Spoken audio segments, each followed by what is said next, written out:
El sol apenas comenzaba a levantarse sobre las colinas de los Abruzos, tiñendo de oro pálido las piedras grises de Capistrano. Era el año 1386, y en aquella pequeña localidad italiana, entre los valles que olían a oliva y a tierra húmeda, nació un niño que algún día sería recordado como el taumaturgo de Europa, aunque entonces nadie podría haberlo imaginado. Su nombre era Juan de Capistrano, hijo de un noble alemán y de una madre italiana, fruto de dos sangres que pronto lo marcarían con una dualidad interior, la razón y la pasión, la ley y la fe. Desde su infancia, Juan mostró una mente aguda, una sed insaciable por el conocimiento. Los vecinos lo veían como un joven reservado, pero con una mirada penetrante, siempre atento a los detalles que los demás pasaban por alto. En la escuela destacaba por su inteligencia, su habilidad con las palabras y su sentido de justicia. No era el típico niño piadoso. En realidad, su espíritu se inclinaba más hacia la lógica que hacia la oración.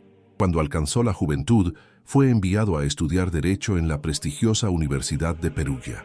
Allí, en los claustros donde resonaban las disputas jurídicas y teológicas del siglo XIV, se forjó su carácter racional y disciplinado. Juan aprendió a argumentar con precisión, a desentrañar los códigos legales, a construir sentencias impecables. Su talento no tardó en ser reconocido. Al poco tiempo, obtuvo el título de doctor en Derecho Canónico y Civil, y fue nombrado gobernador de Perugia, cargo que le otorgaba autoridad y respeto. Parecía destinado a una vida de éxito político. Vestía con elegancia, se relacionaba con los poderosos y hablaba con la seguridad de quien cree tener el futuro en sus manos. Sin embargo, bajo esa apariencia de éxito terrenal, el joven magistrado comenzaba a sentir una inquietud que no sabía nombrar. Algo dentro de él le susurraba que la justicia humana, por perfecta que fuera, nunca podría igualar la justicia divina. Pero la voz de Dios cuando llega no siempre se escucha en los templos, a veces se oye entre los escombros del fracaso. En 1412 estalló una guerra entre Perugia y el reino de Nápoles. Juan, como gobernador, intentó mediar confiado en su talento político, pero las tensiones eran irreconciliables. La ciudad fue invadida y él, el hombre acostumbrado a impartir órdenes, se encontró prisionero, encerrado entre los muros fríos de una celda. La caída fue tan rápida como dolorosa. Aquel joven que había gozado del aplauso de los poderosos, ahora escuchaba el silencio opresivo del abandono. Las piedras húmedas del calabozo eran su única compañía. Sin libros, sin voz, sin poder, Juan enfrentó lo que más temía, su propia soledad. Dicen que en la oscuridad se revelan las verdades que la luz oculta. Y allí, en el abismo de su derrota, Juan tuvo una visión. En medio de la penumbra, cuando su mente oscilaba entre la razón y la locura, vio ante él la figura serena de San Francisco de Asís. No era una ilusión cualquiera, lo vio con claridad, con los brazos extendidos y los ojos encendidos de compasión. El santo le habló con dulzura pero con firmeza. Juan, ¿de qué te sirve ganar los juicios de los hombres si pierdes el juicio de Dios? Deja el mundo, sígueme. No busques más tu propia gloria, porque solo en la cruz hallarás la verdadera victoria. Juan cayó de rodillas temblando. Lloró como un niño. Todo su orgullo se desmoronó, y una nueva luz comenzó a arder en su alma. Comprendió que la cárcel no era castigo, sino misericordia. Que el derrumbe de sus ambiciones era en realidad el comienzo de su conversión. Cuando por fin fue liberado, no volvió al poder ni al lujo. Dejó atrás sus títulos, su prestigio, incluso su matrimonio, que nunca había sido consumado. Su esposa, sorprendida pero conmovida por su transformación, aceptó la anulación, comprendiendo que su destino pertenecía a Dios. Juan caminó hasta un convento franciscano. Pidió humildemente ser admitido en la orden de los frailes menores, la comunidad fundada por aquel santo que había visitado su prisión. Los frailes, al verlo tan distinto del mundo que conocían, dudaron. Un gobernador, un jurista, un hombre de noble cuna queriendo vestir el sayal de la pobreza. Muchos pensaron que sería un capricho pasajero, pero Juan no buscaba reconocimiento. Quería expiar, servir, comenzar de nuevo. Fue aceptado en 1416 y lo que siguió fue una purificación radical. Los superiores, para probar su sinceridad, lo pusieron en los oficios más humildes. limpiar los establos, lavar los platos, mendigar pan por las calles. Cada día era un golpe a su orgullo, pero también una oportunidad para morir a sí mismo. Donde antes había mandado, ahora obedecía. Donde antes hablaba con autoridad, ahora guardaba silencio.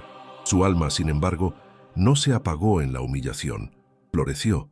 En cada tarea sencilla, descubría una nueva dimensión del amor divino. Cuando los demás frailes se burlaban de su torpeza o de su pasado, él respondía con una sonrisa. Sabía que la paciencia era la primera escuela de los santos. Durante su noviciado, un anciano franciscano, conmovido por su entrega, le dijo un día: «Hermano Juan, muchos vienen a servir a Dios con palabras, tú has venido con lágrimas». Y así fue. La oración se convirtió en su alimento. Pasaba largas noches en silencio, contemplando el crucifijo. A menudo se le veía en el coro de rodillas, con los ojos cerrados y el rostro bañado en lágrimas. No pedía favores, solo comprensión. No pedía consuelo, solo fortaleza. Pero su talento no podía permanecer oculto.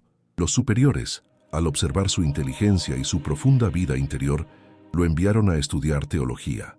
Fue discípulo de San Bernardino de Siena, el gran reformador franciscano, quien pronto reconoció en Juan un alma ardiente, dispuesta a encender el mundo. De él aprendió la importancia del nombre de Jesús, la devoción al Santísimo Sacramento y la pasión por la predicación. Juan absorbió cada palabra como si fuera fuego. Bajo la guía de Bernardino, comprendió que la verdadera sabiduría no estaba en las leyes humanas, sino en la palabra viva de Dios. Aprendió que la misión de un predicador no es condenar, sino iluminar, que la fe no se impone con fuerza, sino con ejemplo. Sus primeros sermones fueron sencillos, casi tímidos, pero había algo en su voz que estremecía a los oyentes. No hablaba desde el intelecto, sino desde la experiencia viva de quien ha sido rescatado de la oscuridad. Cada palabra salía con el peso de un alma que había tocado el abismo y había vuelto transformada. Y así comenzó a gestarse la leyenda. Aquel hombre que una vez dictó sentencias humanas, se preparaba para dictar las sentencias del espíritu. Aquel prisionero de guerra se convertía, lentamente, en libertador de almas. El juez de los hombres había sido juzgado por Dios y había sido hallado digno de una misión mayor. Aún no sabía las pruebas que lo esperaban, los viajes interminables, las enfermedades, las persecuciones, ni tampoco la gran batalla que lo inmortalizaría. Pero algo dentro de él ya ardía como una antorcha imposible de apagar. Era el fuego del llamado, ese que, una vez encendido, jamás permite al alma volver atrás. En el silencio del convento, bajo la tenue luz de una vela, Juan de Capistrano comprendió que su vida ya no le pertenecía. El juicio del destino había terminado. La llamada interior acababa de comenzar. Antes de adentrar en esta travesía, me encantaría escuchar tu voz. ¿Conocías ya la inspiradora vida de San Juan de Capistrano?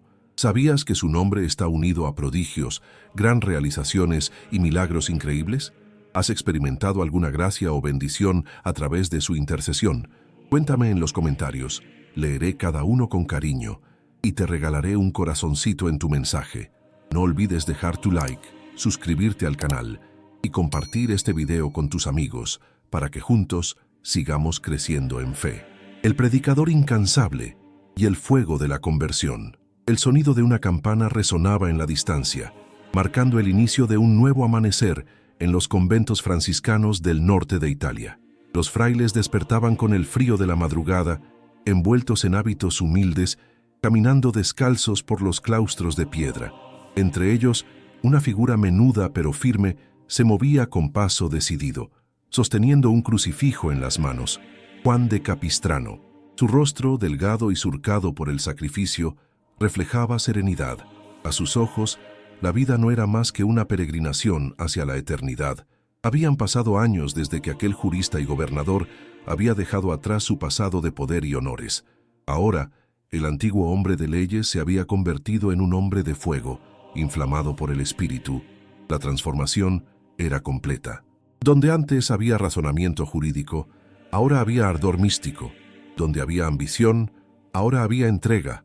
Donde había orgullo, ahora ardía una humildad luminosa. Después de su formación bajo la guía de San Bernardino de Siena, Juan recibió la misión de predicar.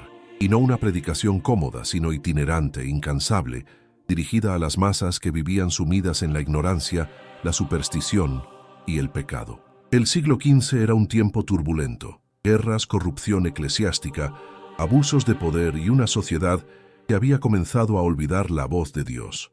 Los templos se llenaban más por costumbre que por fe. Y fue precisamente allí donde Juan entendió su tarea: despertar los corazones dormidos. Sus primeros pasos como predicador lo llevaron a las aldeas más humildes de Italia central. Llegaba a pie, polvoriento, con un bastón y una pequeña cruz colgando del cuello. No llevaba riquezas ni escolta, solo su voz y su fe. En las plazas los niños lo miraban curiosos, los ancianos lo observaban con recelo, los comerciantes interrumpían su labor. Pero cuando Juan comenzaba a hablar, el aire cambiaba. Su voz no era altisonante, sino profunda. No era un grito, era un eco que nacía desde el alma. Hablaba del pecado con firmeza, del infierno con dolor, de la misericordia con ternura. No buscaba humillar, sino despertar. En sus palabras había fuego, pero también consuelo. Muchos, al escucharlo, rompían en llanto, confesando sus culpas, sintiendo que por fin alguien les hablaba no desde un púlpito distante, sino desde el corazón de un hermano. Su estilo recordaba al de los profetas antiguos: gestos enérgicos, palabras encendidas, lágrimas sinceras. No era raro verlo subir a lo alto de una escalinata o sobre una piedra, levantar el crucifijo y gritar con voz temblorosa: Cristo murió por ti, y tú sigues dormido. Despierta, alma tibia. El tiempo es corto, y la eternidad te espera. En cada lugar donde pasaba, dejaba una huella indeleble. Las gentes se acercaban a los confesionarios, devolvían lo robado, reconciliaban familias enemistadas. En algunas ciudades, las autoridades se vieron obligadas a construir grandes plataformas para que pudiera predicar ante la multitud. La conversión no era solo espiritual, también social. Bajo su inspiración, se destruyeron tabernas y casas de juego. Se quemaron libros de magia y objetos supersticiosos. La gente traía amuletos, dados, talismanes y los arrojaba al fuego. Era el símbolo de un nuevo comienzo. La llama física representaba la purificación interior. Pero detrás de aquella figura de fuego había un cuerpo cansado. Juan no conocía descanso. Viajaba sin cesar. Italia, Alemania, Austria, Polonia, Hungría. Caminaba largas jornadas bajo la lluvia o la nieve, predicando hasta el agotamiento. Dormía poco, comía casi nada y pasaba largas noches en oración. Los frailes que lo acompañaban temían por su salud, pero él respondía con serenidad: ¿cómo podría reposar cuando tantas almas duermen aún en la oscuridad? Su vida era una llama que consumía su cuerpo, pero que encendía los corazones. En Alemania se enfrentó a herejías peligrosas, especialmente las que negaban la divinidad de Cristo o despreciaban los sacramentos. Con paciencia y claridad, refutó errores, reconcilió comunidades divididas y ganó incluso a quienes lo habían recibido con hostilidad. No discutía para vencer, sino para salvar. Su propósito no era demostrar su sabiduría, sino reflejar la verdad del Evangelio. En Austria y Bohemia, su predicación coincidió con un tiempo de gran confusión religiosa tras la muerte de Jan Hus y las guerras husitas. Allí, donde el resentimiento contra la Iglesia era profundo, Juan llegó como un mensajero de reconciliación, no con armas, sino con palabras. Su sola presencia bastaba para apaciguar enfrentamientos. Hablaba de la Iglesia como madre, de Cristo como médico, del perdón como medicina, y muchos, conmovidos, regresaban al seno de la fe. Con el paso de los años, su figura comenzó a ser conocida más allá de los conventos. Los papas lo convocaron en diversas ocasiones para misiones diplomáticas y espirituales. Martín V, Eugenio IV, Nicolás V y Calixto III confiaron en él como consejero y mediador. Lo enviaron a reconciliar príncipes en disputa, a pacificar ciudades, a reformar comunidades religiosas que se habían desviado de su propósito. En todas partes, Juan dejaba la misma impresión: un hombre santo, firme, incorruptible. Nunca aceptó cargos de poder. Le ofrecieron obispados, honores, riquezas. Los rechazó todos. Su lugar, decía, estaba entre el pueblo. No deseaba gobernar, sino servir. Fue durante su estancia en Europa Central cuando comenzó a resonar un nuevo llamado, uno que pondría a prueba toda su fe y valentía. El Imperio Otomano, tras conquistar Constantinopla en 1453, amenazaba con invadir el corazón de Europa. Las noticias eran aterradoras. Los ejércitos turcos, bajo el mando del sultán Mehmed II, avanzaban hacia Hungría. Las ciudades cristianas caían una tras otra. La desesperación se apoderaba de los pueblos. El Papa Calixto III proclamó una cruzada para defender la cristiandad. Muchos reinos vacilaron, el miedo era grande y las tropas escasas, pero Juan de Capistrano, ya anciano, tenía casi 70 años, no dudó ni un instante. Vio en aquella amenaza una prueba de fe. Mientras otros se escondían, él levantó la voz. En las plazas, predicaba con una energía que desafiaba su edad. Con la cruz en alto gritaba: «El enemigo no podrá vencer si Cristo reina en nuestros corazones. No temáis a quienes matan el cuerpo, sino a quienes matan el alma». Su palabra encendía el valor en los campesinos, en los soldados, en los jóvenes. Multitudes respondieron a su llamado. Miles de voluntarios, sin entrenamiento militar, se alistaron bajo su guía espiritual. No era un ejército de hierro, sino de fe. Conocía el peligro, pero no temía. Sabía que, aunque los turcos eran poderosos, el alma creyente podía derribar murallas invisibles. Se unió a las tropas del noble Juan Hunyadi, héroe húngaro, y juntos se prepararon para enfrentar al enemigo en la fortaleza de Belgrado. El anciano fraile, vestido con su hábito franciscano, caminaba entre los soldados como un padre entre sus hijos. Los bendecía, los escuchaba, les hablaba del cielo. Algunos lo llamaban el capellán del valor, otros el profeta del Danubio. Su sola presencia infundía esperanza, y así entre oraciones, discursos encendidos y jornadas agotadoras, el predicador incansable se transformó en estandarte de fe. Había recorrido medio continente, había salvado miles de almas, había predicado el arrepentimiento y la misericordia, y ahora Dios lo llevaba a un nuevo campo de batalla. Lo que estaba por suceder en Belgrado no sería solo una guerra entre ejércitos, sino una lucha espiritual. Juan lo sabía. Y mientras la tormenta se preparaba, el fraile levantaba los ojos al cielo y murmuraba: «Señor, si esta es la hora, hazme tu instrumento, que mi voz no se apague antes de proclamar tu nombre». El viento soplaba fuerte sobre las murallas del Danubio. El predicador que había incendiado Europa con su palabra se preparaba, sin saberlo, para pronunciar su último sermón, no desde un púlpito, sino desde el campo de batalla. Lecciones que arden hoy: fe, coraje y entrega. El sol nacía sobre las murallas de Belgrado con un resplandor rojizo que parecía anunciar no solo un nuevo día, sino también el comienzo de una epopeya que quedaría grabada en la memoria del mundo cristiano. Era el año 1456, y el aire olía a hierro, sudor y miedo. Los estandartes del Imperio Otomano ondeaban a lo lejos, extendiéndose como una sombra inmensa que amenazaba con tragarse la luz de Europa. Frente a esa oscuridad, un anciano de mirada ardiente y cuerpo frágil se erguía como un faro: San Juan de Capistrano. Tenía 70 años, pero su espíritu parecía el de un joven. Su cuerpo, delgado y desgastado por años de ayuno y penitencia, se mantenía en pie solo por la fuerza de su fe. No empuñaba espada alguna, sino un crucifijo de madera. No llevaba armadura, sino el tosco hábito franciscano. Y sin embargo, su presencia inspiraba más valor que 100 capitanes. Los soldados lo observaban maravillados.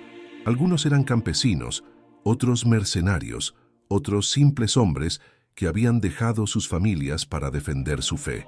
Todos compartían un mismo temor: el poder implacable del ejército turco, que los superaba en número, armas y disciplina. Pero cuando Juan hablaba, aquel temor se disipaba como niebla ante el sol.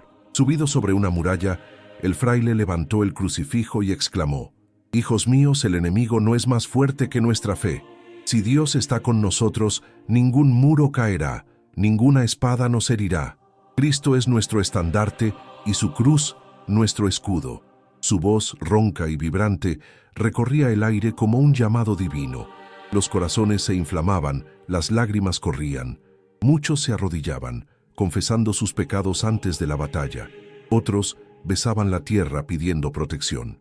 Juan pasaba entre ellos bendiciéndolos uno a uno como si conociera sus nombres, sus miedos, sus heridas. Durante el sitio, la lucha fue brutal. El estruendo de los cañones, el humo de las explosiones, los gritos de los heridos llenaban los días y las noches. Las murallas temblaban bajo el fuego enemigo. Los soldados exhaustos se sostenían gracias a la voz del fraile que no cesaba de recorrer el campo, llevando consigo un mensaje de esperanza. Hoy, al mirar su vida, las lecciones de San Juan de Capistrano siguen siendo un fuego vivo. No pertenecen al pasado, hablan con la misma intensidad a las almas de nuestro tiempo. La primera lección que su vida enseña es la del coraje que nace de la fe. No un coraje violento o impulsivo, sino esa valentía interior que hace frente a las tempestades sin temer. Capistrano mostró que la fe auténtica no es pasiva ni débil. Es una llama que da sentido al sacrificio, que transforma la debilidad en fortaleza. En su ancianidad, cuando muchos habrían buscado reposo, él marchó al frente, convencido de que el Evangelio debía defenderse no solo con palabras, sino con actos. La segunda lección es la del fuego de la conversión. Su predicación no fue simple elocuencia, fue una revolución del espíritu. Sus palabras atravesaban las máscaras del orgullo, penetraban hasta el alma y despertaban lo dormido. Él creía que todo corazón, por más endurecido que estuviera, podía volver a Dios y encontraba una chispa de esperanza. En su tiempo, esa chispa la encendía con su voz. Hoy, el eco de su llamado sigue resonando en quienes buscan sentido en medio del ruido del mundo. La tercera lección, quizás la más profunda, es la de la entrega sin reservas. Juan renunció a todo: poder, prestigio, comodidad, incluso a la seguridad de su propia vida. Se vació de sí mismo para ser un canal de la voluntad divina. Comprendió que solo quien se entrega del todo puede ser verdaderamente libre. En un mundo donde tantos buscan controlar su destino, él eligió abandonarse a la providencia. Su confianza absoluta en Dios era su escudo más poderoso. Cada etapa de su vida refleja una faceta de esta entrega. El jurista que dejó las leyes humanas por la ley del amor, el fraile que caminó descalzo por tierras extranjeras, el predicador que enfrentó multitudes sin miedo, el anciano que desafió ejércitos con una cruz. En todos los casos, la clave fue la misma. Su fe no era un pensamiento, sino una acción viva. Si uno observa su paso por la historia, ve cómo su figura se alza entre dos mundos, el de la razón y el del espíritu, el de la ley y el de la gracia. Fue puente entre ambos. Supo que la verdad no se impone con la fuerza, sino con la coherencia de una vida entregada. Por eso su palabra tenía poder, porque su ejemplo la sostenía. En su mirada ardía una certeza que no se apaga con los siglos. La fe no es un refugio para los débiles, sino la fuerza que mueve a los valientes. Capistrano demostró que el verdadero héroe no es quien conquista tierras, sino quien conquista su propio corazón. No es quien vence a los enemigos externos, sino quien domina sus pasiones internas. Cuando se piensa en él, no se puede evitar imaginarlo nuevamente en las murallas de Belgrado, con la cruz en alto, desafiando al miedo y a la muerte. Esa imagen resume todo lo que fue: un hombre que creyó hasta el extremo, que amó sin medida, que vivió como si cada día fuera el último llamado a servir. Su legado no se mide en conquistas, sino en almas encendidas. En los siglos que siguieron, su nombre se convirtió en estandarte de predicadores, misioneros y defensores de la fe. Muchos encontraron en su historia la inspiración para seguir adelante cuando todo parecía perdido, porque él demostró que la fe no se apaga ante la oscuridad, sino que precisamente en ella brilla con más fuerza. Hoy, más que un recuerdo, San Juan de Capistrano es una pregunta viva. Su voz, aunque silenciada por los siglos, sigue preguntando a cada creyente: ¿dónde está tu fuego? ¿Dónde está tu entrega? Esa es la herencia más poderosa de su existencia. No un monumento, no una victoria militar, sino un fuego interior que atraviesa los siglos. Un fuego que no destruye, sino que purifica. Un fuego que no quema por odio, sino por amor. Porque en el fondo, el mensaje de Juan de Capistrano no fue otro que este: la fe que no se vive se apaga, el amor que no se entrega se pierde. Y el corazón que no arde por Dios muere en su propia sombra. Su historia sigue viva, no en los libros, sino en cada alma que aún busca el valor de creer, el coraje de actuar y la humildad de servir. Así arde el legado del predicador incansable, una llama que el tiempo no ha podido apagar.